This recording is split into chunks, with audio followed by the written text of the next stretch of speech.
এটা খুব গুরুত্বপূর্ণ আলোচনা এই মুহূর্তে চলছে যে সাকিব আল হাসান তার শেষটা টেস্ট ক্যারিয়ারের শেষটা বাংলাদেশে করতে পারবেন কি পারবেন না। কানপুর, মিরপুর আসলেই সাকিবের শেষ টেস্ট, চলতি টেস্ট, নাকি সাকিব মিরপুরি আসলে ক্রিকেটকে, আন্তর্জাতিক ক্রিকেটকে, স্পেশালি টেস্ট ক্রিকেটকে বায় বলবেন? আমার কাছে মনে হয় একদিন আগে যুব ক্রীড়া উপদেষ্টার বক্তব্যের মাধ্যমে সাকিব আল হাসানের জন্য একটা ওয়ে আউট তৈরি হয়েছে। যেসব কন্ডিশন সাকিব মেনটেন করতে পারলে সাকিব তার স্বপ্ন পূরণ করতে পারবেন। প্রথম যে কন্ডিশন, সাকিবকে ডিসাইড করতে হবে whether right now he is a politician or a player of a national team. সাকিবকে ডিসাইড করতে হবে, সেই অনুযায়ী তার অবস্থানটা পরিষ্কার করতে হবে, যেটা যুব ক্রীড়া উপদেষ্টা আসিফ মাহমুদ সজীব ভুঁইয়া বলেছেন। তিনি যদি নিজেকে এখনো পলিটিশিয়ান মনে করেন, পার্টিকুলার একটা দলের অংশ মনে করেন, তাহলে it's very difficult for him to come back.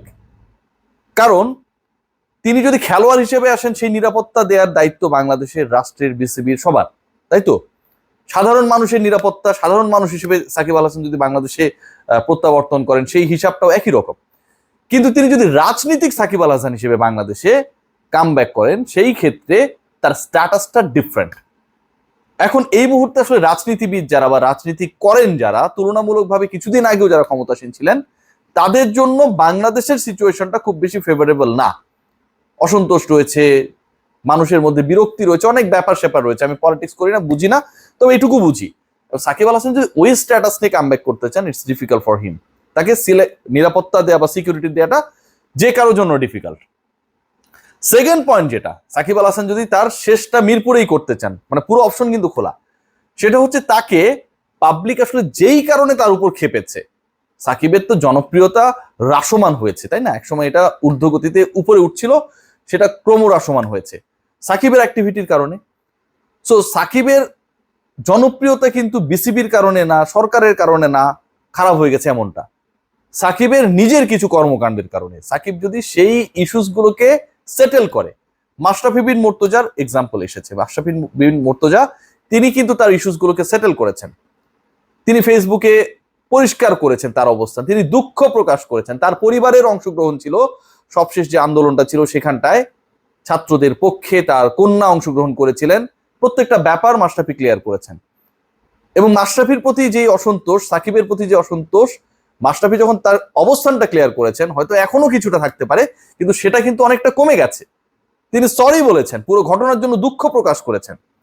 Shakib Al Hasan যদি দুঃখিত না হন, বা সাকিব আল হাসান যদি মনে করেন তিনি যেটা করেছেন, আমি তো আসলে দুঃখিত তাকে করা বা হওয়ানোর ক্ষেত্রে কেউ না, আমি আমার মানে আলোচনাটা আমি করছি, সাকিব আল হাসান যদি মনে করেন তিনি যে অবস্থায় ছিলেন সেটাই ঠিক ছিল, এখানে দুঃখ পাবার বা দুঃখিত হওয়ার কোনো কিছু নেই, তাহলে একরকম। আবার সাকিব আল হাসান যদি মাশরাফির পথে যান, তিনি যদি দুঃখ প্রকাশ করেন, যেই মানুষগুলো তাকে ভালোবাসতো তারাই তার উপর খেপেছে, তাদেরকে কনভিন্স করতে পারেন, তাহলে সাকিব আল হাসানের তো এখানে সিকিউরিটি থ্রেট বলে কোনো কিছু নেই। থার্ড যে পয়েন্ট, সাকিব আল হাসানের মামলা নিয়ে অনেক আলোচনা হচ্ছে। এখানটায় ক্রীড়া উপদেষ্টা এবং আইন উপদেষ্টা আসিফ মাহমুদ সজীব ভুঁইয়া এবং আসিফ নজরুল দুজনেই ক্লিয়ার করেছেন, স্পষ্টভাবে ক্লিয়ার করেছেন যে মামলা হয়েছে, যে হত্যা মামলার আসামির যে লিস্ট, সেখানটায় সাকিব আল হাসানের নাম রয়েছে। এখন সাকিব যদি সত্যি সত্যি জড়িত না থাকেন বা সম্পৃক্ততা না থাকে, এটা আমি বিশ্বাস করি যে সাকিবের এই ধরনের মামলার সাথে বা হত্যাকারী সাকিব, এটা আমি বিশ্বাস করি না, অনেস্টলি বিশ্বাস করি না। বাংলাদেশে অসংখ্য মানুষ বিশ্বাস করে না, জাতীয় দলের ক্রিকেটারও বিশ্বাস করে না। সো আমরা যেই জিনিসটা বিশ্বাস করি না, হয়তো সেটাই হবে যে সাকিব আসলে এরকম কোনো কিছুর সাথে সম্পৃক্ত ছিলেন না। তিনি যাই হন না কেন, এতটা খারাপ তিনি না। তিনি যত বড় পলিটিশিয়ান হন না কেন, পাবলিককে মেরে ফেলার হুমকি তিনি দিবেন, এটা আমি বিশ্বাস করি না। সাকিবের নাম সেখান থেকে প্রাথমিকভাবে সরিয়ে ফেলা হবে। তার মানে কি, যে মামলা ইস্যু হয়েছে সেই মামলা থেকে সাকিব আল হাসান তো আসলে, যেহেতু আমরা বিশ্বাস করি এবং ঘটনা যদি আমাদের বিশ্বাস অনুযায়ী হয় যে সাকিব আল হাসান এটার সাথে জড়িত না, তার তো নামই থাকছে না, হ্যারাসমেন্ট হওয়ার সুযোগটাই নাই। কিন্তু হ্যারাসমেন্ট হওয়ার চান্স যে জায়গাটায় বেশি, সেটা হচ্ছে পাবলিক থেকে। পাবলিকের যে ইস্যুসগুলো রয়েছে, সাকিবের প্রতি ভালোবাসা যেটা ঘৃণায় রূপান্তর হয়েছে, সেই জায়গাগুলোকে সেটেল ডাউন করার দায়িত্ব সাকিব আল হাসানের।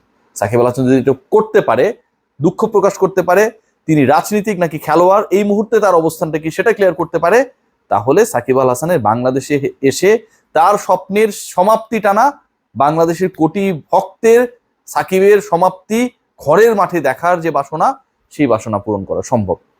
এর বিষয়ে কিছুই বলার নেই, এটাই আলোচনা। আমার কাছে মনে হয় যে সাকিব আল হাসান তিনি তার শেষটা মিরপুরেই করবেন।